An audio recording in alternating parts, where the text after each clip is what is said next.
శ్రీ సన్నిధి ప్రేక్షకులకు నమస్కారం. మనం ఈరోజు సిద్ధులగుట్ట, ఇక్కడ ఎందరో ఋషులు, యోగులు, తపస్సులు, వీరంతా కూడా కొన్ని యుగాల పాటు తపస్సు చేసినటువంటి ఒక గొప్ప ప్రదేశం. అయితే దీని గురించి, ఈ స్థలం యొక్క మహిమ, ఈ క్షేత్రం యొక్క విశిష్టత, అలాగే అసలు దీనికి సిద్ధులగుట్ట అని పేరు ఎందుకు వచ్చింది, ఇక్కడ ఎవరైతే సాధకులు ఇక్కడికి వస్తారో వారు ఎలాంటి స్థితికి చేరుకుంటారు, ఈ క్షేత్రానికి పురాణాల్లో ఉన్నటువంటి విశిష్టత ఏంటి, అలాగే ఇప్పుడు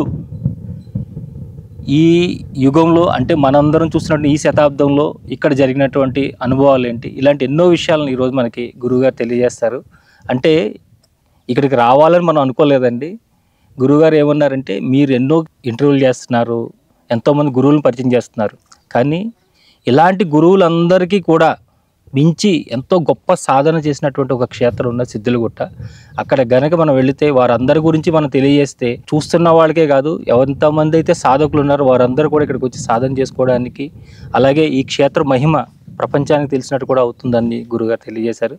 మరి గురుగారిని అడిగి ఈ సిద్ధులగుట్ట యొక్క మహిమ, అలాగే ఈ క్షేత్రం యొక్క విశిష్టత తెలుసుకుందాం. గురుగారు నమస్కారం. నారాయణ. చాలా సంతోషం, మీరు మాకు ఇంత దూరం మాతో పాటు ప్రయాణం చేశారు. అంటే సిద్ధులగుట్ట అంటే నేను ఏమనుకున్నానంటే గురుగారు, ఇక్కడ పెద్ద పెద్ద సిద్ధుల యొక్క విగ్రహాలు ఉంటాయి, సమాధులు, విగ్రహాలు ఉంటాయి, అవన్నీ చూడొచ్చు అలా అనుకున్నాను. తీరా చూస్తే ఇక్కడికి వస్తేనేమో కింద సిద్ధేశ్వర స్వామి ఆలయం ఉంది. ఈ పైకి మనం నడుచుకుంటూ వచ్చాము కొండపైకి. ఏంటి గురుగారు అసలు ఏంటి ఇక్కడ విశిష్టత ఏంటి? సర్వాంతర్యామినే నమః, అంతరాత్మనే నమః, గురుభ్యో నమః, వంశ ఋషిభ్యో నమః. సరే, ప్రస్తుత ప్రపంచంలో అనేక క్షేత్రాలు, అనేక తపోభూములు ఉన్నాయి. మన ప్రాంతంలో అంటే తెలంగాణ ప్రాంతంలో ఈ జనగామ జిల్లా, ప్రస్తుత జనగామ జిల్లా బచ్చన్నపేట మండలంలో ఈ కొడవటూరు సిద్ధేశ్వర స్వామి క్షేత్రం. అయితే సిద్ధి అంటేనే ఏదో ఒక ఫలితాన్ని పొందిన వాళ్ళు. మానవ జీవితంలో పొందవలసిన సిద్ధి ఒక్కటే, అది మోక్షమే.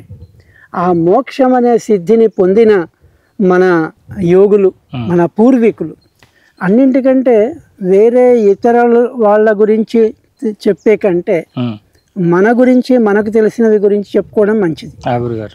ఈ క్షేత్రము మా కుటుంబానికి ఇలవేల్పు, అంటే ఇంటి దేవుడు. ఇక్కడ మా తాతల తాతలు కూడా ఇక్కడ తపస్సు చేసుకొని వాళ్ళు అనుభూతిని పొంది సిద్ధిని పొందిన వాళ్ళు ఉన్నారు. అయితే ఎక్కడైతే సిద్ధి లభిస్తుందో ఆ సిద్ధి లభించిన క్షేత్రమే సిద్ధేశ్వర క్షేత్రం అయింది. అంటే సిద్ధి లభింపజేయడానికి ఏ దైవం అయితే ఉందో ఆ దైవమే సిద్ధేశ్వరుడుగా ఇక్కడ నెలకొని ఉన్నాడు. ఆ సిద్ధేశ్వరుని పూజించే వాళ్ళు ఇక్కడ అన్ని, ఇవి గుహలు, అన్ని రాతి గుహలు ఉండేవి. ఆ గుహలలో వీళ్ళు తపస్సు చేసేవాళ్ళు, అంటే ఆ సాధన చేసేవాళ్ళు. మరి వాళ్ళకి ఆహారం ఏమిటి అంటే, వాళ్ళు రాత్రిపూట వెళ్ళి ఇక్కడ పండో ఫలమో తీసుకొని రాత్రిపూట తిరుగుతున్నట్టుగా కూడా ఇక్కడ ఉన్న ఈ గ్రామం ఇక్కడికి దూరం ఉంటుంది, ఒక 3 కిలోమీటర్లు. ఆ గ్రామంలో ఉండేవాళ్ళు చెప్పేవాళ్ళు, సిద్ధులు తిరుగుతున్న శబ్దం వచ్చింది ఇక్కడ అని చెప్తుంటారు. అయితే మా ఇప్పుడు వంశానికి అంటే గౌరీ భట్ల వంశానికి ఈ సిద్ధేశ్వర క్షేత్రం ఈ పుణ్యక్షేత్రమే కాక తపో భూమి కావడం చేత అందరం మేము ప్రతి శుభకార్యంకి ముందు తర్వాత వచ్చి ఇక్కడ దర్శనం చేసుకొని ఇక్కడ సాధన చేసుకొని కూడా ఇక్కడ వెళ్ళేవాళ్ళం. అయితే ఈరోజు ఇక్కడికి రావడం చేత ఒక గొప్ప అనుభూతి ఏమిటంటే, తెలియజేయాలన్న తపన కంటే అనుభూతి పొందుతున్న దాన్ని తెలుసుకోవడం. ఇప్పుడు మీరు మమ్మల్ని కదిల్చారు, మాట్లాడించారు కాబట్టి మాట్లాడాల్సి వస్తుంది. వాస్తవానికి మౌనంలో ఉండే బలము, మౌనంగా ఉండే స్థితి గొప్పది. అంటే మౌనంగా ఉండడం వల్ల మాట్లాడుతులేరు అనే భావన ఎదుటి వాళ్ళకి కలుగుతుందేమో కానీ నిజమైన సాధకులకి ఆ మౌనం యొక్క విలువ తెలుస్తుంది. అంటే మౌనంలో ఏముందో తెలుసుకునే అవకాశం దొరుకుతుంది. ఇక్కడ ఇంకొక విశేషం ఏమిటంటే ఈ సిద్ధేశ్వర స్వామికి అమ్మవారు ఎవరు అనేది, ప్రతి చోట పరమేశ్వరుడికి అమ్మవారు ఉంటుంది కదా. భవానీ రామలింగేశ్వరుడు అని, తర్వాత పార్వతీ పరమేశ్వరుడు అని, రాజరాజేశ్వరుడు అని, ఇలాగా అమ్మవారి పేర్లు అయ్యవారి పేర్లు ఉంటాయి. అయితే ఇక్కడ సిద్ధేశ్వర స్వామికి సప్తమాతృకలే అమ్మవారుగా ఉన్నారు. అంటే సప్తమాతృకలు 7 ఉన్నారు. బ్రాహ్మీ మాహేశ్వరి చైవ కౌమారి వైష్ణవి తథా వారాహి చ తథేంద్రాని చాముండా సప్తమాతరహ అని ఈ 7 మాతృకలు సప్తమాతృకలు అని పేరు. ఈ సప్తమాతృకలు ఎలా అంటే ఒకటి తర్వాత ఒకటి అన్నమాట. బ్రాహ్మి అయిన తర్వాత మాహేశ్వరి, మాహేశ్వరి అయిన తర్వాత వైష్ణవి, అందరూ ఒక్కటే, మళ్ళీ ఒక్కటే ఏకమై అనేక మంది రాక్షసులను సంహారం చేసి ఆ అమ్మవారి చరిత్ర అమోఘంగా ఉంటుంది. అంటే వారందరినీ ఇక్కడ ఉన్నటువంటి యోగులు దర్శించుకున్నారు. వీళ్ళ తపస్సుకి ఆ 7 మాతల యొక్క అనుగ్రహం కూడా సంపూర్ణంగా లభించింది అని. అంతేకాక ఇక్కడ కింద దిగువ భాగాన దత్త మందిరం ఉంది. తర్వాత అనేక ఆశ్రమాలు, తర్వాత ఇక్కడ ఉండడానికి ధర్మశాలలు, తర్వాత ఈ దేవాలయము ప్రస్తుతం ప్రభుత్వం అంటే దేవాదాయ శాఖ వారి పర్యవేక్షణలో జరుగుతుంది. అయినా కూడా ఇలాగా ఇంటి దేవతగా వచ్చి ప్రత్యేకించి దర్శనం చేసుకునే వారికి వాళ్ళు పూర్తిగా సహకరిస్తారు. పూర్వం నుంచి ఇక్కడ ఉన్న పూజారులు కూడా అనేక మంది పరిచయం కాబట్టి వాళ్ళు కూడా సిద్ధేశ్వర స్వామిని, అట్లాగే కాలభైరవుడు కూడా ఉన్నాడు.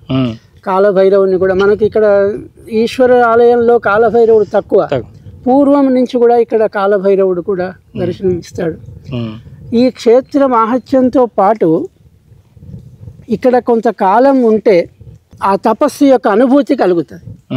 ఇప్పుడు మామూలుగా భౌతిక ప్రపంచమే గొప్పది, ఆ ప్రపంచం అంటే అది భవబంధం, ఈ ప్రపంచం అంతా కూడా బంధంతో కూడుకున్నది.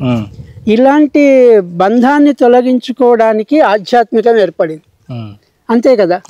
మనము ఈ ఆధ్యాత్మికం కూడా ఏమైందంటే భౌతిక ప్రపంచం లాగా ఇది విస్తృతమైంది, ఇది కూడా మళ్ళీ బంధానికి హేతు కాకుండా ఇలాంటి అంతరంగ సాధన చేసుకునే వారికి ఇది యోగ్యమైన ప్రదేశం.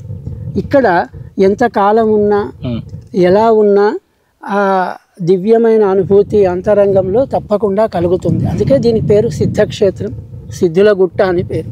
ఇప్పుడు మనం గుట్ట పైకి వచ్చాము, పూర్తి స్థాయిలో కొండలు గుట్టలు ఇదంతా చూస్తుంటే ఒక ఆనందమైన ప్రదేశం, ఆనందాన్ని, సహజమైన ఆనందాన్ని ఇచ్చేది. సాధన కొంచెం ఉన్నా చాలు అది పెరుగుతుంది.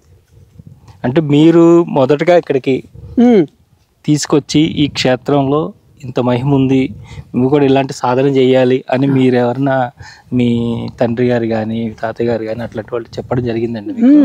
తప్పకుండా. ఇంకొక విషయం ఏమిటంటే వాళ్ళ పేర్లు కూడా అలాగే పెట్టుకున్నారు. స్వయంగా మా తాతగారి పేరు సిద్ధేశ్వర శాస్త్రి, వారి తాతగారి పేరు సిద్ధేశ్వర యజ్వ. అంటే సిద్ధేశ్వర స్వామి అనుగ్రహం చేత వాళ్ళు పుట్టారు కాబట్టి సిద్ధేశ్వర స్వామి పేరు పెట్టుకున్నారు. ఇక రెండవది ఏమిటంటే మా చిన్న తాతగారు ఇక్కడ దగ్గరే ఉంటది మర్రిముచ్చాల అని, ఆ మర్రిముచ్చాల గ్రామంలో వారు నివాసం ఉండేది. అయితే మాటి మాటికి ఇక్కడికి ఈ సిద్ధేశ్వర స్వామి దగ్గరికి వచ్చి ఇక్కడ అభిషేకాలు చేసి రుద్రాలు చేసి ఇక్కడ ఆయన తపస్సు పొంది గొప్ప మహానుభావుడైనాడు. అంటే అవధూత స్థితికి చేరుకున్నారు. సాంద్రానంద ఘన స్వరూప నృసింహస్వామి అని పేరు.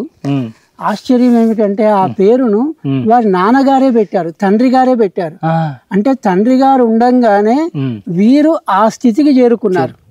అంటే తండ్రి గారు పుట్టిన పిల్లవాడికి నామకరణం చేయడం వేరు, ఏదో రాముడో శివుడో అని పేరు పెట్టడం. ఇది ఆ స్థితికి చేరుకున్నాక తండ్రి గుర్తించి వారి నీ పేరు ఇక్కడి నుంచి అందరూ సాంద్రానంద ఘనస్వరూప నృసింహస్వామి అని పిలవాలని తండ్రి గారే నామకరణం చేశారు. అంటే ఇది మేము మా చిన్నతనంలో ఇదంతా అనుభవించిన విషయం.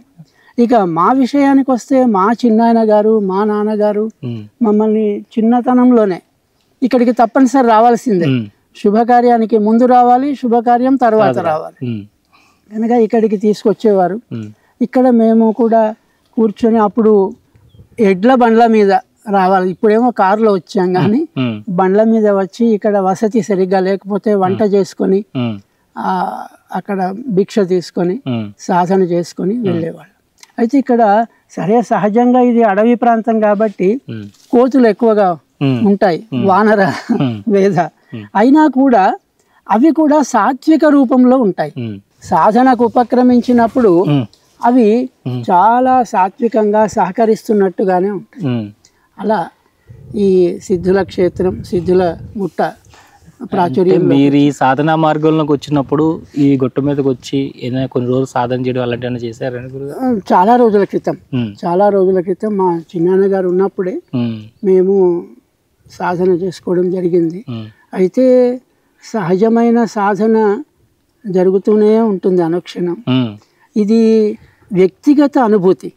ఇప్పుడు మీరు మాట్లాడుతున్నారు కాబట్టి చెప్పాల్సి వస్తుంది. ఇది సామూహిక ప్రవచనమో లేకపోతే ప్రసంగమో కాదు, అందరి గురించి చెప్పే విషయం కాదు, వ్యక్తిగతమైన విషయం. ఇది వ్యక్తిగతంగా వారి వారి స్థాయిని బట్టి అర్థం చేసుకోవాల్సిందే. ఇది అందరికీ వర్తిస్తుందా అంటే వర్తించవచ్చు, వర్తించకపోవచ్చు. కాకపోతే కొన్ని ఫండమెంటల్స్ మన పెద్దలు ఏర్పరిచారు, మన పూర్వీకులైన ఋషులే ఏర్పరిచారు. మనస్సు అంటే ఏమిటి, తర్వాత శరీరం అంటే ఏమిటి, మనస్సుకు శరీరానికి ఉన్న సంబంధం ఏమిటి, అసలు మోక్షం ఎవరికి, ఇలాంటి విషయాలు చాలా చెప్పారు. మనం ఈ రోజు కూడా కొన్ని తెలుసుకుందాం. అంటే ప్రధానంగా తెలుసుకోవాల్సింది ఏమిటంటే సప్త మాతృకలు ఇక్కడ ఎలా ఉన్నారో సప్త భూమికలు ఉన్నాయి.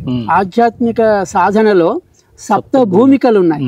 ఆ సప్త భూమికలు కూడా రెండు విధాలుగా ఉన్నాయి. ఒకటి అజ్ఞాన భూమికలు ఉన్నాయి, జ్ఞాన భూమికలు ఉన్నాయి. ముందు మనం సరే అజ్ఞానులమే కాబట్టి అజ్ఞాన భూమికల గురించి తెలుసుకుందాం. అజ్ఞానం అంటే ఏమిటి? మొత్తం ఈ సృష్టిలో ఉన్న సకల జీవరాశులు అనుభవించేది అజ్ఞాన భూమికలు. ఎవరైతే జ్ఞాన సాధనలోకి ప్రయాణం చేస్తారో వాళ్ళు అనుభవించేవి జ్ఞాన భూమికలు. అలాంటి అజ్ఞాన భూమికలు ముందు తెలుసుకున్నాక జ్ఞాన భూమిలోకి వెళ్దాం. అయితే ఇవన్నీ కూడా ఇదొక ఇందాకే చెప్పుకున్నాం ఆధ్యాత్మిక ప్రపంచం. ఈ ఆధ్యాత్మిక ప్రపంచం అందరికీ వర్తిస్తుందా అని కాదు, ఎవరికి అవసరమో వాళ్ళు ఉపయోగించుకుంటారు. కాకపోతే చెప్పవలసిన అవసరం ఇప్పుడు ఈ సందర్భంగా వచ్చింది కాబట్టి మనం చెప్తున్నాం. కనుక తెలుసుకోవడం మంచిది. అంటే గురుగారు ఇప్పుడు అజ్ఞానం అంటున్నారు కదా, అవును, జ్ఞానం అంటున్నారు. అంటే అజ్ఞానం జ్ఞానం అలా ఉంటాయా గురుగారు మామూలుగా? అంటే ఇప్పుడు నేను ఒక పని చేస్తున్నా, అది నాకు మంచిదే అంటే నాకు అది మంచి కిందే లెక్క కదా, వాడు జ్ఞానంతో చేస్తున్నట్టే కదా. కానీ చూసేవాడికి అది మంచి పని కాకుండా చెడ్డ పనిగా కనిపించవచ్చు, లేకపోతే అజ్ఞానంగా కనిపించవచ్చు. అంటే ఇలా రెండు రకాలుగా ఉంటుందా ఏదైనా? అయితే ఇక్కడ జ్ఞానము అనేది సహజమైన తెలివి కాదు. మన ఉపనిషత్తులలో మహర్షులు చెప్పిన జ్ఞానం అనే పదము కేవలం ఈ జ్ఞానం కాదు, మామూలుగా సాధారణమైన లోక జ్ఞానము, శాస్త్ర జ్ఞానం కాదు. జ్ఞానం అంటే నిన్ను నీవు మర్చిపోయి, అంటే ఒకటిని అనంతాన్ని ఒకటిగా చూడడమే జ్ఞానం, వేరుగా చూడడం అజ్ఞానం. ఇప్పుడు మీరు నేను అనే భేదభావంతో మనం మాట్లాడుకుంటున్నాం. మీరు సత్యం గారు శ్రీ సన్నిధి ఛానల్లో రికార్డింగ్ చేయడానికి నన్ను అడుగుతున్నారు, నేను చెప్తున్నాను అనేది అజ్ఞానం. అంటే రెండుగా చూసి మాట్లాడుతున్నాం మనం ఇప్పుడు. ఇంకా మూడవది కెమెరా కూడా ఉంది, మూడైనాయి. మీరు అడుగుతున్నారు, నేను చెప్తున్నాను, అది రికార్డింగ్ చేస్తుంది. ఇక్కడ ఈ మూడు ఉన్నాయి కదా, ఇది అజ్ఞానం. అలా కాకుండా ఒకటిగానే ఉన్నాను, నేనొక్కడినే, నేను మాట్లాడుతున్నాను, ఎవరితో మాట్లాడుతున్నానో తెలియదు, మాట్లాడను, రికార్డింగ్ లేదు, అడిగే వాళ్ళు లేరు, చెప్పే వాళ్ళం లేము. నేను అహం ఏకమేవ ద్వితీయం బ్రహ్మ లేదా అహం బ్రహ్మాస్మి అనేది జ్ఞానం. జ్ఞానం అనే పదం అక్కడ వర్తిస్తుంది. ఈ జ్ఞానం సరే ఇప్పుడు మన ఈ అజ్ఞాన భూమికలలో వస్తుంది ఇదంతా. ఇప్పుడు మీరు అడిగిందంతా ఈ అజ్ఞాన భూమికలలో వస్తుంది. ఆ అజ్ఞాన భూమికలలో మనం ఇప్పుడు సహజంగా చూద్దాం. ఒక గింజ తీసుకుందాం. ఇక్కడ ఒక గింజ ఉంది, నేను చూపిస్తాను. మొదటిది ఏమంటారంటే బీజ జాగ్రత్తావస్థ అంటారు. ఫస్ట్ భూమిక, అజ్ఞాన భూమికలలో మొదటిది. ఇప్పుడు ఇది గింజ, చిన్న గింజ అంటే బీజం. ఈ బీజంలో ఏమి దాగి ఉందంటే చెట్టు మొత్తం దాగి ఉంది. అంటే వేళ్ళు, కాండము, కొమ్మలు, కాయలు, పండు, పూలు, పండ్లు అన్నీ దాగి ఉన్నాయి. ఇది మనకు ఎలా వర్తిస్తుందంటే ఈ సృష్టికి పూర్వం, ఈ సృష్టి అంతా జరగలేదు, ఆ సృష్టికి పూర్వము చైతన్యం ఒక్కటే ఉంది. చైతన్యం ఒక్కటే ఉండేది. ఆ చైతన్యం కూడా చైతన్యంగా కాకముందు ఉండేదాన్ని బీజం అంటారు. ఆ చైతన్యంలో ఇవన్నీ దాగి ఉన్నాయి. ఏమేమిటి? నేను, నాది, ఇది, అది, ఈ సమస్త సృష్టి అంతా కూడా ఆ చైతన్యంలో దాగి ఉంది. దాన్ని బీజ జాగ్రత్త అవస్థ అంటారు. ఇది అజ్ఞానంలో మొదటి భూమిక. ఇక రెండవది ఏమిటంటే జాగ్రత్త అవస్థ. మనము పుట్టాము, పెరిగిన తర్వాత కొంచెం జ్ఞానం తెలియకముందు చిన్నతనంలో ఉన్నప్పుడు మన లోపల తెలుస్తుంది నేను, నాదేని కానీ, ఇది, అదేని కానీ, అంతా స్ఫురణ మాత్రం ఉంటుంది. దాన్ని వృత్తి జ్ఞానం అంటారు. అంటే స్ఫురణ ఉంటుంది పూర్తిగా. ఇంకా కమాండింగ్ రాకపోయినా చంటి పిల్లవాడికి కూడా నా తల్లి, నేను, నాది అనేది ఉంటుంది. అది జాగ్రత్త అవస్థ. ఇక మహాజాగ్రత్త అవస్థ ఉంది. ఇప్పుడు మీరు అన్నారే నేను ఇది చేశాను, నాకు ఇది మంచిగా అనిపించింది, నేను ఆనందంగా ఉన్నాను అని, ఇదంతా స్వతంత్రంగా స్థూల జ్ఞానం. అంటే ఇది ఫలానాని గుర్తుపట్టగలుగుతున్నాం, నేను చేస్తున్నాను, నేను చేరుకున్నాను, కొడవటూరు గుట్టకు వచ్చాను, ఇవన్నీ చెప్పుకుంటున్నాం. ఇదంతా కూడా మహాజాగ్రత్త అవస్థ భూమిక. ఇప్పుడు 3 అయినాయి. అంటే ఇది ఒకదాని తర్వాత భూమిక అంటే ఏమిటి? ఇప్పుడు మెట్లెక్కి వచ్చాం మనం, ఒకదాని తర్వాత ఒకటి వచ్చేది, ఒక స్టెప్, ఒక స్థితి. అయితే మహాజాగ్రత్త అవస్థలో ఉన్నాం ఇప్పుడు మనం అంతా. దీని తర్వాత ఏమైందంటే జాగ్రత్త స్వప్నావస్థ అని ఉంది. ఈ జాగ్రత్త స్వప్నావస్థ ఎలా ఉంటుందంటే మనం ఏదో కొన్ని సంకల్పిస్తాం మనకు తెలియకుండానే. అంటే పగటి కళలు ఉంటాయి కదా, పగటి కళలు అంటారు. అంటే గాలి మేడలు కట్టుకోవడం, నేను ఇది చెయ్యాలా, అది చెయ్యాలి, లేకపోతే ఇది చేస్తే ఏమవుతుందో, ఇది చేస్తే ఒకవేళ ఇలా అయితే ఎలా అని, ఇలాంటి మనం అన్ని కల్పనలు చేసుకుంటూ ఒక టైంను గడుపుతూ ఉంటాం. మన నిజ జీవితంలోనే మెలకువతోనే జాగ్రత్తావస్థలోనే స్వప్నావస్థ జరుగుతూ ఉంటుంది. దీన్ని జాగ్రత్త స్వప్నావస్థ అంటారు. ఇక తర్వాత స్వప్నావస్థ ఉంటుంది. ఇది 5వది. మెలకువలో స్వప్నం అయిపోయిన తర్వాత పూర్తి స్థాయి స్వప్నం అంటే నిద్రపోయిన తర్వాత మనకి ఏవేవో కళలు వస్తుంటాయి. ఈ కళలు ఎక్కడి నుంచి వస్తాయి, ఎందుకు వస్తాయి, అసలు కళలు అంటే ఏమిటి అనే విషయానికి వస్తే మనకు ఏమవుతుందంటే మన ఆత్మ కానీ మన పుట్టుక కానీ ఇప్పటిది కాదు, ఏనాటిదో ఎప్పటి నుంచో వస్తుంది ఇది. అంటే బంతి ఎగురుతూ ఎగురుతూ ఎగురుతూ దాంట్లో శక్తి ఉన్నంత మేరకు అది ప్రయాణం చేసుకుంటూ వస్తుంది. అలా వస్తున్న సమయంలో గతంలో ఉన్న ఆత్మలో జ్ఞాపకాలు, సంకల్పాలు కొన్ని మిగిలిపోయి ఉంటాయి. అన్నీ మనం అనుభవించలేము. ఈ జీవితంలో చేసిన సంకల్పాలు కూడా ఈ జీవితంలో మనం అనుభవించక మిగిలిపోతాయి. ఆ మిగిలిపోయినవన్నీ కూడా కళల రూపంలో మనం అనుభవిస్తాం. అవి కల్పితాలే, మొదలే కల్పితాలు. స్వప్నంలోకి వచ్చినాక అవి రిపీట్ అయినాయి. వాటి యొక్క ఛాయ మనకు ఈ స్వప్న రూపంలో వచ్చింది. అయితే ఇది స్వప్నావస్థ. స్వప్నావస్థ తర్వాత స్వప్న జాగ్రత్త అవస్థ ఉంది. ఇప్పుడు జాగ్రత్త స్వప్నావస్థ వేరు, స్వప్న జాగ్రత్త అవస్థ ఉంది. ఈ స్వప్న జాగ్రత్త అవస్థలో ఏం జరుగుతుందంటే మనము మాట్లాడుకుంటూ ఏమనుకుంటామంటే లేదా నా జీవితం అంతా వృధా అయిపోయింది, ఇంతకాలం వేస్ట్ అయింది, నేను జ్ఞానం ఎప్పుడు వస్తుంది, నాకు జ్ఞానోదయం ఎప్పుడు కలుగుతుంది, నేను ఏం సాధన చేయాలి, ఎవరి దగ్గరికి వెళ్ళాలి, ఎక్కడికి వెళ్తే మనకు లాభం జరుగుతుంది, గురువులు ఎవరు దొరుకుతారు, నేను చేయవలసింది ఏమిటి, ఇలాంటి యొక్క విచారం అంటే మానసిక విచారం. అంటే ఇది కూడా పగటి కలలే, ఇది కూడా పగటి కలలే, కానీ అదేమో ప్రాపంచికం, ఇదేమో పరమార్థం. పరమార్థం గురించి చేసే ప్రయత్నం ఏదో కల్పన ఉందో అది స్వప్న జాగ్రత్త అవస్థ అంటారు. ఇలాంటి వాటిలలో అనేక మంది స్వప్న జాగ్రత్త అవస్థలోనే ఇటు అటు పరిగెత్తడం, సజ్జన సాంగత్యం చేయడం, తర్వాత గ్రంథ పఠనం చేసుకోవడం, క్షేత్రాలు తీర్థాలు దర్శన చేయడం, ఇదంతా కూడా స్వప్న జాగ్రత్త అవస్థకు సంబంధించింది.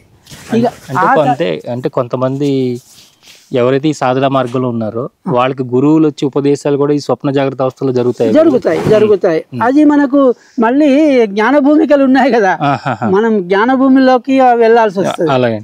ఇది మామూలుగా ప్రాపంచికమైన వ్యవహారం. అంటే ఈ స్వప్న జాగ్రత్త అవస్థలోకి అందరు రావాలని లేదు, అందరికి కలుగుతుందా, మోక్ష మార్గం నుంచి ప్రయత్నం చేయాలి, నేను దీనికోసమే నేను తాపత్రయపడతాను అనే వాళ్ళు చాలా తక్కువ కదా, అందరికీ కలగాలని లేదు, ఎవరికో ఒకరికి కలుగుతుంది. స్వప్న జాగ్రత్త అవస్థ అయిపోయిన తర్వాత సుషుప్త అవస్థ ఉంది. ఈ సుషుప్త అవస్థలో ఏమవుతుందంటే జడమైపోతాం, అంటే నిద్రపోవడం, నిద్రపోయిన తర్వాత శరీరం కూడా మైమరచి, తర్వాత ఏవి కూడా ఏ జ్ఞాపకాలు లేకుండా కేవలం ఒక ఆనందం అంటే తాత్కాలిక ఆనందం, తాత్కాలిక సుఖం, ఆ నిద్రలో విశ్రాంతి. మామూలుగా చెప్పాలంటే నిద్ర శారీరక విశ్రాంతి మాత్రమే, మానసిక విశ్రాంతి కొంచెం కలుగుతుండొచ్చు కొద్దిగా, కానీ పూర్తిగా మాత్రం శారీరక విశ్రాంతి నిద్రలో లభిస్తుంది. ఈ ఆహార నిద్ర అనేవి అలవాటుగా వచ్చినవే.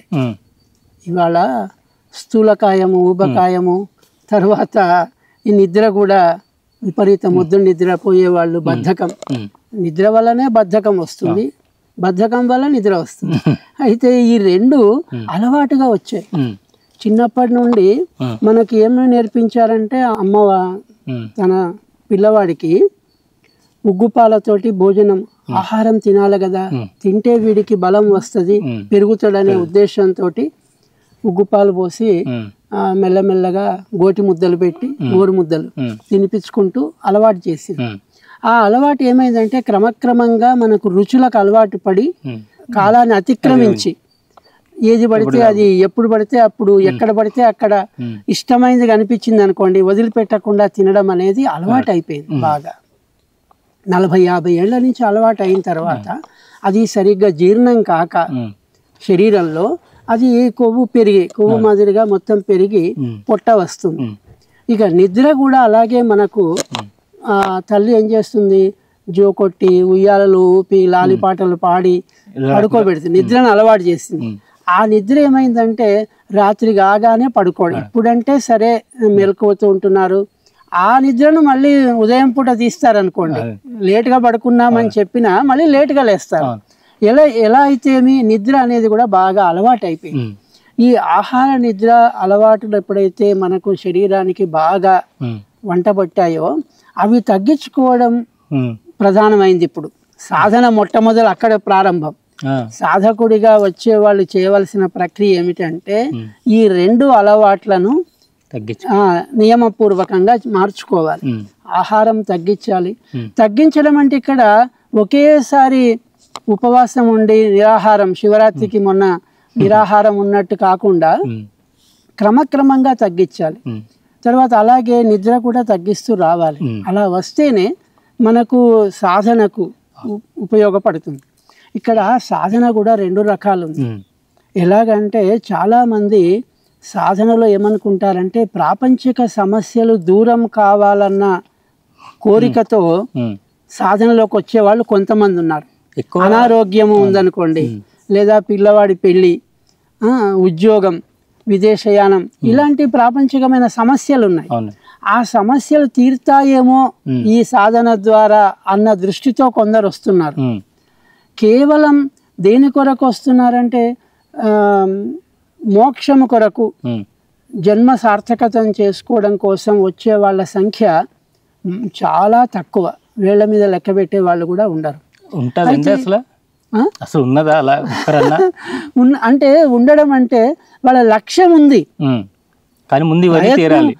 ప్రయత్నము సాధన ఎంతవరకు జరుగుతుంది, ఎంతవరకు ఫలితం వస్తుంది అనే విషయం తర్వాత, కానీ లక్ష్యంలో మాత్రం ఉన్నారు. అంటే ఎలాగైనా సరే నన్ను నేను తెలుసుకోవాలి, ఆత్మ సాక్షాత్కారం పొందాలి. అయితే కొంతమంది ఈ వర్డ్స్ అలవాటైంది, పదాలు బాగా బుక్ నాలెడ్జ్ లేదా ఈ గురువుల యొక్క అనేక మంది ఉపన్యాసాలు విన్న మాటలను ఉపయోగిస్తూ కూడా చెప్తున్నారేమో తెలియదు.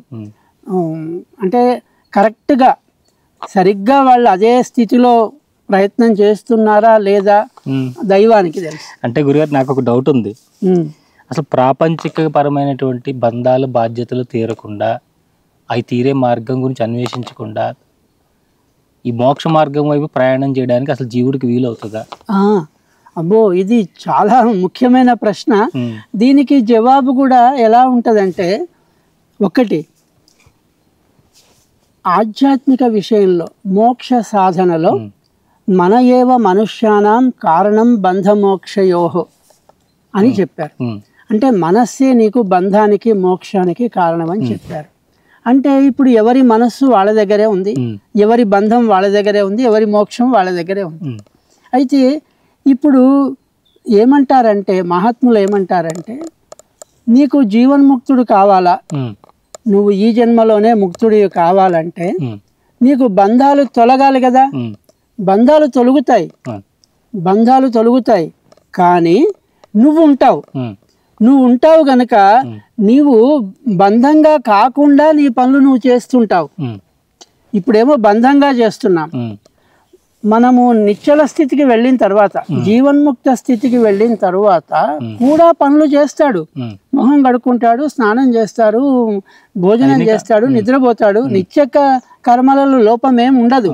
ఎవరైనా వస్తే మాట్లాడతారు, ఏవైనా లోక కళ్యాణం కొరకు చేసే కార్యక్రమాలు చేస్తుంటారు, ఇంట్లో సహజంగానే ఉంటారు. అయితే ఇక్కడ చాలా మందికి ఉన్న అపోహ ఏమిటంటే, మీకు వచ్చిన ప్రశ్ననే, ఎప్పుడైతే ఈ ఆధ్యాత్మిక మార్గానికి వెళ్తామో ఈ ప్రాపంచిక బంధాలని ఏమాత్రం పట్టించుకోకుండా ఉంటాడేమో, ప్రపంచానికి దూరం అయిపోతాడేమో అన్న అపోహ కూడా కొందరిలో ఉంది. అవునండి. అంటే ప్రపంచకం పట్టించుకోవడం గురించి కాదు గురుగారు, ఆధ్యాత్మిక మార్గంలో ఒక స్థితికి వెళ్ళాలని నిర్ణయించుకున్నాడు. అప్పుడు ఈ ప్రాపంచికంగా ఉన్నటువంటి బాధ్యతలు నెరవేర్చకుండా ఆ స్థితికి వెళ్ళగలిగే అవకాశం ఉందా అసలు మనిషికి? అంటే నెరవేర్చకుండా అంటే ఇక్కడ ఒక చిన్న అంశం ఉంది. ఇప్పుడు జీవితము క్షణభంగురం, ఎప్పుడు ఏ క్షణాన పోతుందో ప్రాణం తెలియదు. అయితే ఇక్కడ కొందరు మీరంటేనేమో 100 ఏళ్ళ ఆయుష్ గురించి మాట్లాడుతున్నారు.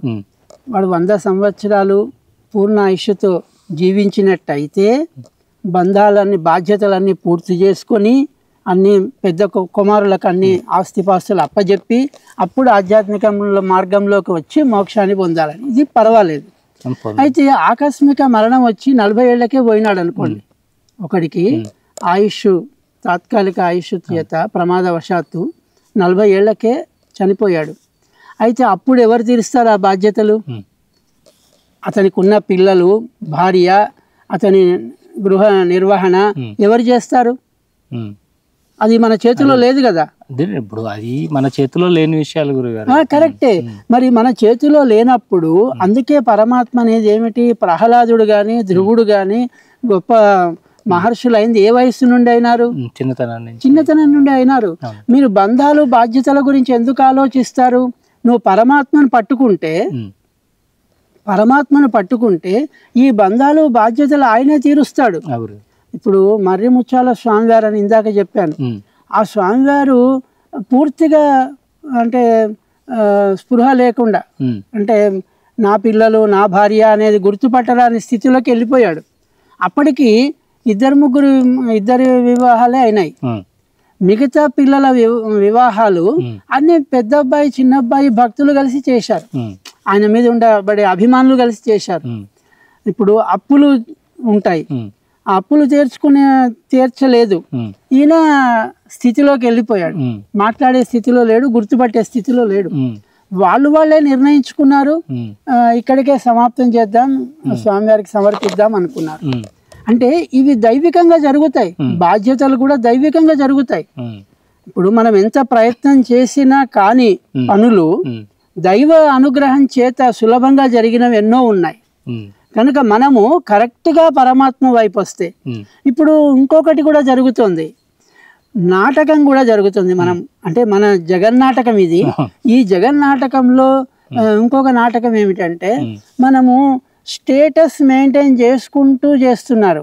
ఆధ్యాత్మికంలోకి వచ్చే వాళ్ళందరూ కూడా ఒకవైపు ఆధ్యాత్మిక మార్గంలో ఉన్నట్టుగా ఉంటున్నారు.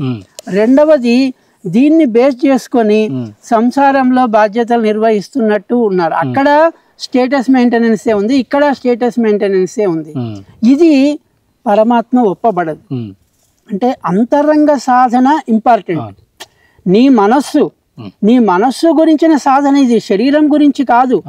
ఇవి బంధాలన్నీ శరీరానికి సంబంధించినవి, మనస్సుకు సంబంధించినవి కావు. అంటే మనస్సుకి మోక్షం వస్తుందంటే అర్థం ఏమిటి? శరీరం ఎక్కడ పోదు, శరీరం సత్యమే ఉంటది.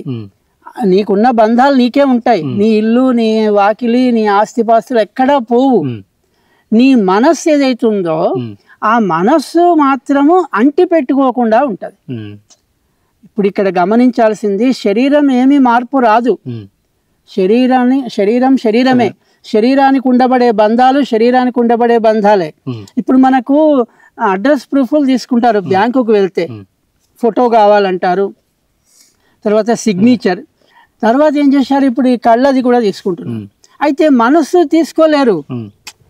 ఇప్పుడు ఇక్కడ మనస్సు యొక్క ప్రూఫ్ అక్కర్లే, అక్కడ ఫిజికల్ ప్రూఫే కావాలి, మెంటల్ ప్రూఫ్ చేయలేరు కదా, అక్కడ అవసరం లేదు. అదే మాదిరిగా ఆధ్యాత్మికానికి కేవలం మనస్సే ప్రధానం. నువ్వు ఎన్ని తీర్థక్షేత్రాలు దర్శించావా, ఎంతమంది గురువుల దగ్గరికి తిరిగావా, ఎన్ని గ్రంథ పఠనాలు చేశావా కాదు, నీ మనస్సు ఏ లెవెల్లో ఉంది, ఏ స్థాయిలో ఉంది అనేదే ఇప్పుడు జ్ఞాన భూమికలలో వస్తుంది. సుషుప్తికి అయిపోయి అది అవ్యక్తమే.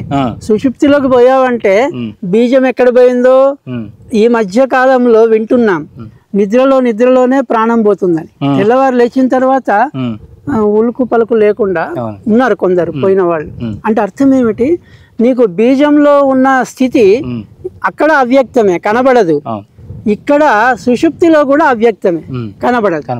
ఇదంతా అజ్ఞాన చరిత్ర. అంటే ప్రస్తుతం ప్రపంచమంతా సకల ప్రాణికోటికి జరుగుతున్న స్థితి. ఇక రెండవది జ్ఞాన భూమికలు ఉన్నాయి, ఇవి 7. ఈ 7 జ్ఞాన భూమికలలో మొట్టమొదటిది శుభేచ్ఛ. శుభేచ్ఛ అంటే ఏమిటి? జిజ్ఞాస, జ్ఞానం మీద. ఇప్పుడు మీరు ప్రయత్నం చేస్తున్నారు ఈ శ్రీ సన్నిధి ఛానల్ ద్వారా, అనేక మంది సాధకులలో గురువులుగా ఉన్న వాళ్ళందరినీ తీసుకురావడం, వాళ్ళ చేత ఉపన్యాసాలు ఇప్పించడం, ప్రవచనాలు ఇప్పించడం, అభ్యాసం చేయించడానికి ప్రయత్నం చేయడం, సజ్జనుల సహవాసం చేయటం, జ్ఞానం కోసం ప్రయత్నం అనేది శుభేచ్ఛ. ఇతనిలో కలగాలి. ఎక్కడికి వెళ్ళాలి, ఎవరి దగ్గరికి వెళ్ళాలి, ఏది సరి అయినది. ఇప్పుడు ఇంతమంది చెప్తున్నారు, లేదా అందరూ చెప్తున్నది సరి అయిందే, తప్పు ఎవరు చెప్పరు. కాకపోతే ఒకరి యందు లేదా ఒక విషయం యందు నచ్చుతుంది, ఇష్టమవుతుంది. రెండవది కఠినం అనిపిస్తుంది, అది శుభేచ్ఛ. అంటే శుభేచ్ఛలో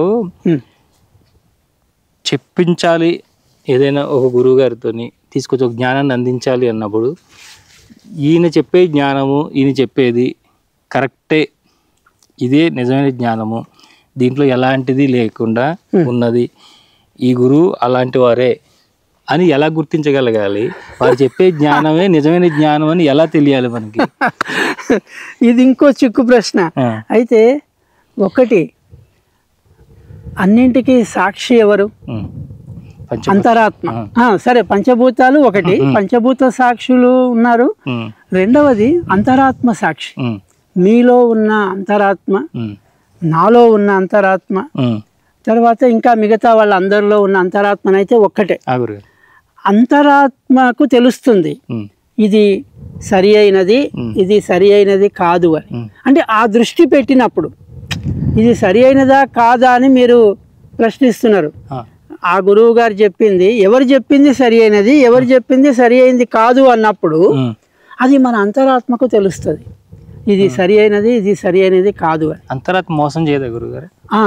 ఇక్కడ ఇక అంతరాత్మకు మించిన అంటే అంతరాత్మ మోసం అనేది సృష్టిలో ఉండదు ఒకటి. కానీ అజ్ఞానము పరమేశ్వరుడే, పరమాత్మనే, జ్ఞానము పరమాత్మ.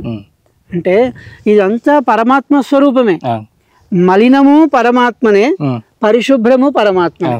అయినాక నువ్వు అజ్ఞానాన్ని పొరపాటని ఎట్లా అనుకుంటావు? అంటే మనం పరిశుభ్రమైన ప్రదేశంలో కూర్చోవాలని చూస్తాం కానీ మలినమైన ప్రదేశంలో కూర్చోవాలని చూడము. పొరపాటున మలినం అంటింది అనుకోండి, పొరపాటున అంటితే దాన్ని శుభ్రం చేస్తాం. అదే మాదిరిగా ఇప్పుడు మీరు చేస్తున్న ప్రయత్నంలో కొందరిలో కొన్ని పొరపాట్లు జరగవచ్చు. వాళ్ళు కూడా మంచి కోసమే ప్రయత్నం చేస్తున్నారు. ఆ చేస్తున్న సమయంలో ఏవో కొన్ని నిందలో, విమర్శలో, లేకపోతే తప్పటి అడుగులో పడవచ్చు. అప్పుడు సరి అయింది కాదు అని అనుకోవడానికి వీలు లేదంటున్నా. అంటే నేను చెప్పేదే కరెక్ట్, ఇంకొకరు చెప్పేది కరెక్ట్ కాదు అని అనడం అహంకారం అయితే. అలాంటి వాళ్ళు అందరూ కూడా జ్ఞానం కోసము ఎవరు చెప్తారని తిరుగుతున్నాము. అలాంటప్పుడు సరైన జ్ఞానాన్ని ఇవ్వకుండా నేను చెప్పేదే కరెక్ట్ జ్ఞానము, మిగతా జ్ఞానం కాదు అని ఇలాంటివి అంటే గురువుని ఎంచుకోవడంలోనే పూర్తి స్థాయిగా జ్ఞానాన్ని సంపాదించుకోవడం ఉంటుందని అంటుంటారు కదా గురుగారు. నువ్వు ఎంచుకునే గురువుని దగ్గరే నీకు మొత్తం తెలిసిపోతుంది అంటారు కదా. అంటే ఆ గురువు ఎన్నికలోనే ఇబ్బందులు పడుతున్నారు కదా. అంటే ఆ ఎన్నుకునేటప్పుడు కూడా వీళ్ళు పొరపాటున వేరే ఎవరినో ఎన్నుకుని చేశారంటే అది కూడా అంతరాత్మ ప్రబోధంతో జరిగింది కదా. మరి అంతరాత్మ ఎందుకు అక్కడ మోసం చేస్తుంది? మోసం చేయదు, నీ స్థాయి అంతవరకే ఉంది. ఇప్పుడు మనం ఇంకా 7 జ్ఞాన భూమికలలో శుభేచ్ఛలోనే ఉన్నాం, ఎంక్వైరీలోనే ఉన్నాం. ఎంక్వైరీ కాదు, ఓన్లీ తెలుసుకోవాలన్న ఆలోచన వచ్చింది, ఇంకా ఎంక్వైరీ ప్రారంభం కావాలి. రెండవది అదే విచారణ అనేది రెండో భూమిక. జ్ఞాన భూమికలలో మొదటిది శుభేచ్ఛ, రెండవది విచారణ అంటే ఇక్కడ ఎంక్వైరీ అని కాదు. అంటే విచారము అంటే ఆలోచించడం, విచారించడం అంటే ఇంకా సుదీర్ఘంగా దానికోసం పరిశీలన చేయడం కూడా ప్రయత్నం చేయడం. ఇప్పుడు మీరు అన్నారు గురువుల ఎంపిక కోసం, నిజమే.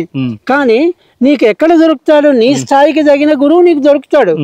ఇప్పుడు ఇంటర్మీడియట్ చదివేవాడికి నీకు ఐఏఎస్ ఆయన ట్యూషన్ చెప్పాలంటే నీకు ఐఏఎస్ చదివిన వాడు గొప్పవాడు, ఐఏఎస్ చదివిన వాడే నాకు ట్యూషన్ చెప్పాలంటే ఎలా కుదురుతుంది? నీకు ఇంటర్మీడియట్ చదువుతున్న వాడికి ఓ గ్రాడ్యుయేట్, పోస్ట్ గ్రాడ్యుయేట్ చెప్తే సరిపోతుంది కదా. నువ్వు నీ స్థాయికి తగిన గురువును నువ్వు ఎంపిక చేసుకోవాలి. మన స్థాయిని గుర్తించక నాకు గొప్ప గురువు కావాలి, పూర్తి జ్ఞానవంతుడు, గొప్పవాడు కావాలంటే అది ఎలా సాధ్యం? అంటే గురువు లోపల ఎవరైతే ఉన్నారో వారి లోపల ఉన్నటువంటి జ్ఞానం, ఎవరైతే అన్వేషణలో గురువు దగ్గరికి వచ్చారో వీరి లోపల ఉన్నటువంటి జ్ఞానం, ఈ రెండు భగవత్ సంకల్పంతో వచ్చినవి. రెండు ఒకే స్థాయిలో ఉంటాయా లేకపోతే భేదాలు ఉంటాయండి? ఒకే స్థాయిలో ఎలా ఉండవు. ఇప్పుడు జ్ఞానం అనేది ఎలాగూ ఒకటే, అందులో రెండు లేవు. ఇక ఉన్నదల్లా అజ్ఞానము జ్ఞానమే. అజ్ఞానంలో తరతమ భేదాలు ఉంటాయి, అట్లాగే జ్ఞానంలో కూడా తరతమ భేదాలు ఉంటాయి. ఒకవేళ ఇతడు నిజంగానే జ్ఞాన పిపాసి అయ్యి దాని గురించి తీవ్రమైన అన్వేషణ చేస్తున్నప్పుడు అలాంటి గురువే దొరుకుతాడు. ఇప్పుడు వివేకానందుడికి కూడా రామకృష్ణ పరమహంస అంత సులభంగా దొరకలే. దాని వెనుక ఎంతో ప్రయత్నం చేసి అనేక మంది కలిసిన తరువాత రామకృష్ణ పరమహంస అడ్రస్ దొరికింది. అంటే అంతదాకా చిత్తశుద్ధి కలిగేంత వరకు సరి అయిన గురువు దొరకడు ఎవరికైనా. గురువు ఎంతటి వాళ్ళు అనే విషయం తర్వాత, సరి అయిన గురువు దొరకడానికి మాత్రం సాధకులలో కూడా చిత్తశుద్ధి అవసరం. అంటే మన ఈ సాధకుని యొక్క స్థితి, గురువు స్థితి రెండు కూడా మ్యాచ్ అవ్వాలను అంతే. దాని అర్థం అదే. ఎక్కడైతే జ్ఞానశుద్ధి ఉంటుందో, ఇక్కడ చిత్తశుద్ధి ఉంటుందో వాళ్ళిద్దరిని కలుపుతాడు. వాళ్ళిద్దరిని భగవంతుడే లేక అంతరాత్మనే కలుపుతుంది. ఇక్కడ చిత్తశుద్ధి కావాలి, అక్కడ జ్ఞానశుద్ధి కావాలి. జ్ఞానశుద్ధి అంటే ఏమిటి? ఏకస్వరూపంగా భావించడం. అవును. ఏకస్వరూపంగా భావిస్తే ఎలా, ఇప్పుడు అవతల ఇంకో వ్యక్తి వస్తే కనబడుతున్నాడు, ఒక ప్రాణి, ఓ కుక్క వచ్చింది, ఓ పాము వచ్చింది, అంతా ఒకటే అన్న భావన ఉంది. అవును. అప్పుడు నువ్వు ఎలా ప్రవర్తిస్తావు? అంతా ఒకటే అన్న భావనలో ఉన్నప్పుడు ఎలా ప్రవర్తిస్తామంటే అక్కడ ప్రేమ స్వరూపంగానే ప్రవర్తించాల్సి వస్తుంది. కఠినంగా ప్రవర్తించరాదు. పాము వచ్చిందని అరిచి కొట్టేవాడు అజ్ఞానంలో ఉన్నవాడు. మామూలు సహజమైన వ్యక్తులు చేసే పని లౌకికంలో జరిగేది. ఇప్పుడు జ్ఞాని ఏం చేస్తాడంటే ఆ జ్ఞాని ముందు పామో లేకపోతే లేదా కుక్కనో వచ్చింది అనుకోండి, అప్పుడు ఆయన దాన్ని పరమాత్మ స్వరూపంగానే భావన చేస్తాడు, ప్రేమ స్వరూపంగానే భావన చేస్తాడు. అంతే కదా. ఇప్పుడు జ్ఞాన భూమికలో మన రెండో దాంట్లో జ్ఞాన భూమికలలో శుభేచ్ఛ తర్వాత విచారణ. ఇప్పుడు మనం అనుకున్నదంతా కూడా విచారణనే. అయితే బాగా విచారిస్తే మనము ప్రయత్నంలో ఉంటే ఎవరో ఒకరు దొరుకుతారు. ఇప్పుడు మనకు కొడవటూరు గుట్ట ప్రయాణం చేస్తున్నప్పుడు తెలిసినవాడు, మనకు దారి తెలియదు, తెలిసినవాడు ఎవరో మామూలు వ్యక్తి, చిన్న పశువుల కాపరి కలిసినా చాలు మనకు ఆ అడ్రస్ ఇక్కడి నుంచి ఎడమ వైపు వెళ్ళమని చెప్తాడు. అంతేకాని మనకిప్పుడు సాక్షాత్తు పరమేశ్వరుడు వచ్చి దారి చూపించాలనుకోవడం కూడా తప్పు కదా మనం అనేది. అంటే ఆ స్థితిలో ఉన్నప్పుడు కొడవటూరు గుట్టకు వచ్చిన తర్వాత నువ్వు సాధన చేస్తున్నప్పుడు పరమేశ్వరుడు అనుగ్రహం కావాలని తీవ్ర ఇచ్ఛతో పట్టుదలతో సాధన చేయడం, అప్పుడు పరమేశ్వరుడు రావాలనుకోవడం కరెక్ట్. అప్పుడు ఏమైతుందంటే పరమేశ్వరుడు పశువుల కాపరి రూపంలో వస్తాడు. అంతే కదా. అయితే ఇది ఆ సృష్టిలో జరిగే ధర్మం. ఇకపోతే విచారణ తరువాత తనుమానసి అని ఉంది. ఈ తనుమానసి అనేది ఎలా ఉంటుందంటే మార్పు వస్తుంటుంది. నువ్వు విచారణ చేసిన తర్వాత నీలో ఎలా మార్పు వస్తుంటుందంటే తెలియకుండానే సాత్వికత పెరుగుతుంది మనలో, మన ప్రయత్నంలో. ఎప్పుడైతే నువ్వు సిద్ధ సంకల్పంతో ఉంటావో, కపటము నటన కాకుండా యాక్చువల్గా అంటే యథార్థంగా వాస్తవంగా నీలో నిజంగానే జిజ్ఞాస కలిగి విచారణ జరిగి ఎవరో ఒకరి సజ్జన సాంగత్యం చేస్తున్నప్పుడు ఆ శరీరంలో మార్పులు వస్తాయి. ఏ విధంగా అంటే తెలియకుండానే మన వాళ్ళు కూడా గమనిస్తారు. ఈ మధ్యలో పూర్తిగా మారిపోయాడు, రోజు బొట్టు పెట్టుకుంటున్నాడు, లేదా శాకాహారమే తీసుకుంటున్నాడు అని చెప్తుంటారు మనకి ఇంట్లో వాళ్ళు. అలా మార్పు, ఆ తనుమానసిలో మార్పు అనేది కనిపిస్తుంటది. ఈ మార్పు అయితే ఎంతకాలం ఉంటది, శాశ్వతంగా ఉందా తాత్కాలికమా అనేది కూడా.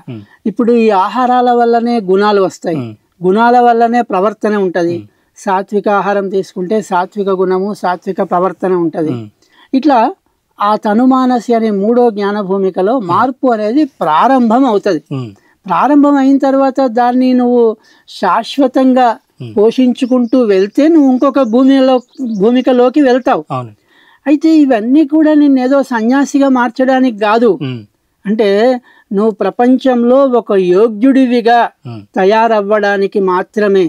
ఆధ్యాత్మికం అనగానే అందరిలో ఉన్న ఒక అపప్రథ ఏమిటంటే ఇది కేవలం సన్యాసులు లేదా ఇలాంటి వాళ్ళు యోగులు మొదలైన వాళ్ళకు కానీ మనకెందుకు అన్ని వదులుకున్న వాడికి అనే అపప్రథ ఉంది.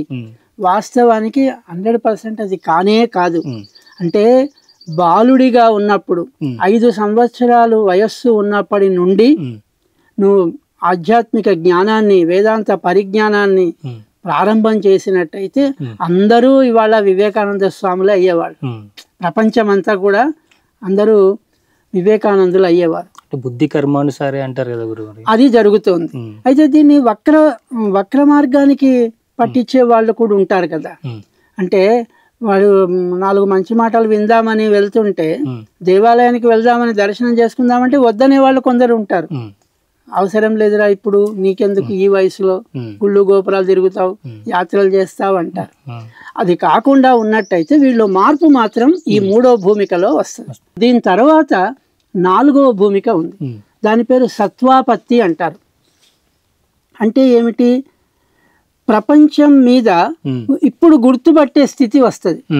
ఎవరు సరి అయిన వారు, ఎవరు యోగ్యులు, ఏది సరి అయిన జ్ఞానము, ఏది అంటే రాంగ్ రూట్ ఏది, రైట్ రూట్ ఏది అనేది నాలెడ్జ్ అంటే అనుభవంలోకి వస్తుంది. ఇందాకనేమో శృత జ్ఞానము, విన్న జ్ఞానం మాత్రమే, పఠన జ్ఞానం మాత్రమే ఉంటుంది, కానీ ఇప్పుడు అనుభవ జ్ఞానంలోకి వస్తుంది. సత్వాపత్తిలో ఆ లోపల మదనపడి ఒక విషయానికి, ఒక నిర్ణయానికి వస్తాడు. అంటే ఈ 3 భూమికల అంటే దీంట్లో ఒకదానికి ఒకటి లింక్ ఉంది. మొదటిది, రెండోది, మూడోది పూర్తిగా సిద్ధిస్తేనే 4వది వస్తుంది. ఈ 4వ దాంట్లో గట్టిగా అవుతాడు. అంటే చలనం లేకుండా, ఇక మార్పు లేదు, ఇక అటు దృష్టి మాత్రమే ఉంటుంది. ఎవరు ఎన్ని చెప్పినా, ఏది చేసినా మళ్ళీ ఇటు డైలమా లేకుండా తేడా తెలిసిపోద్ది, మంచి తెలిసిపోతుంది, సందిగ్ధావస్థ తొలగిపోతుంది. ఇప్పుడు మీరు ఒకప్పుడు 4-5 సంవత్సరాల క్రితం ప్రారంభం చేసినప్పటికీ ఇప్పటికీ చాలా మార్పు. అంటే ఇన్ని మీరు వింటున్నారు, చూస్తున్నారు, ఎన్నో అనుభవాలు, ఎన్నో ఇబ్బందులు పడుతూ వచ్చారు కాబట్టి ఇప్పుడు ఒక స్థిరమైన నిర్ణయానికి వచ్చారు. ఏమిటి యథార్థం ఏమిటి అనే నిర్ణయానికి వచ్చారు. అదే మాదిరిగా ఈ 4వ భూమికలో కూడా, ఈ సత్వాపత్తిలో కూడా అలాగే ఉంటుంది. ఈ సిద్ధులగుట్ట పైన ఇంత ఎత్తు మీద ఇక్కడ కోనేరు లాగా ఉంది. అవునండి. ఇది ఎప్పుడు ఈ కోతులు కూడా వచ్చి నీళ్లు తాగుతున్నాయి. అంటే ఎండిపోకుండా, అంటే నీళ్లు ఎప్పుడు కూడా ఉంటాయి. అందరు భక్తులు కూడా వచ్చి స్నానాలు చేసి మార్జనం చేసుకొని వెళ్తారు. అంటే వర్షపు నీళ్ళే ఇక్కడ ఉంటాయంటారా?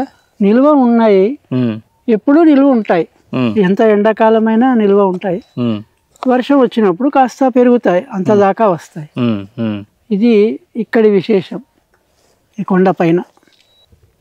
ఈ మండపాలు ఇవన్నీ కూడా అప్పట్లో దేవాలయాలు తయారు చేసినవి, కోనేరు దేవాలయాలు చేసుకున్నారు, అప్పుడు చేసినవి. అక్కడ ఆంజనేయ స్వామి దేవాలయం. వీళ్ళంతా ఈ రాళ్ళు ఇలా పెడతారట, వాళ్ళ కోరికలు వచ్చిన భక్తుల యొక్క సంకల్పాలు, కోరికలు ఇట్లా పెట్టి వెళ్తారని అంటారు ఇక్కడికి వచ్చిన భక్తులు. అంటే పూర్వం నుంచి ఉందంటారా, ఈ మధ్యన అలవాటు చేశారంటారా? ఎప్పుడు అయిందో తెలియదు, మా చిన్నప్పటి నుంచి కూడా అన్నారు. అలా పోయిన వాళ్ళంతా కూడా రాళ్ళు ఎన్ని కోరికలు ఉంటే అన్ని అక్కడ రాళ్ళు పేర్చుకొని రావాలని. అంతరంగ సాధనలో ధ్యానప్రస్థం అంటే ఎక్కడ ఉంటే అదే ధ్యానప్రస్థం. భువనగిరిలో ఉంటే భువనగిరిలో ధ్యానప్రస్థం, హైదరాబాద్ స్టూడియోలో ఉంటే అది ధ్యానప్రస్థమే, ఇప్పుడు ఇక్కడ సిద్ధులగుట్టలో ఉంటే ఇది ధ్యానప్రస్థమే. అంటే ఎక్కడ ఉంటే అక్కడ, మనస్సు ఎక్కడ ఉంటే అక్కడ ధ్యానప్రస్థం. సర్వాంతర్యామినే నమః, అంతరాత్మనే నమః, గురుభ్యో నమః.